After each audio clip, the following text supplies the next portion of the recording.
મહીસાગર જિલ્લાના સંતરામપુર તાલુકાના કાળીબેલ ગામે 50 વર્ષીય સોમાભાઈ ખાટની થયેલ હત્યાનો ભેદ પોલીસે ઉકેલી નાખ્યો છે, જેમાં અરજણભાઈ ખાટ નામની વ્યક્તિએ જૂના ઝઘડાની અદાવત રાખી અને હત્યા કરી હોવાની વિગતો સામે આવી છે. તો સમગ્ર માહિતી અનુસાર જિલ્લાના સંતરામપુર તાલુકાના જૂના કાળીબેલ ગામમાં ખેતરમાંથી 2 દિવસ અગાઉ 55 વર્ષીય સોમાભાઈ ગલાભાઈ ખાટની નિર્દયતાપૂર્વક હત્યા કરાયેલો મૃતદેહ મળી આવ્યો હતો. તો પ્રાથમિક તપાસમાં જાણવા મળ્યું કે મૃતકના મોઢાના ભાગે તીક્ષ્ણ હથિયાર વડે અનેક ઘા મારવામાં આવ્યા હતા. તો ઘટનાની જાણ થતાં સ્થાનિક પોલીસ દ્વારા કાર્યવાહી શરૂ કરવામાં આવી હતી. પોલીસ દ્વારા વિવિધ ટીમો બનાવીને હત્યાના કેસની તપાસ હાથ ધરવામાં આવી હતી.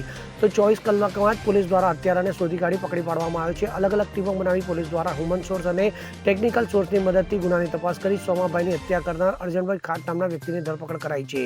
તો પૂછપરછ દરમિયાન જૂના ઝઘડાની અદાવત રાખી અને હત્યા કરી હોવાનું આરોપીએ કબૂલ્યું હતું. તો વધુમાં સોમાભાઈની હત્યા કરી અને મૃતદેહ ફેંકી દીધા હોવાનું પણ આરોપીએ જણાવ્યું હતું. તો આરોપીએ ધારિયાના ઘા સોમાભાઈના મોઢા ઉપર મારી હત્યા કરી મૃતકનો મોબાઈલને પણ આરોપીએ નાશ કરવાનો પ્રયાસ કર્યો હતો.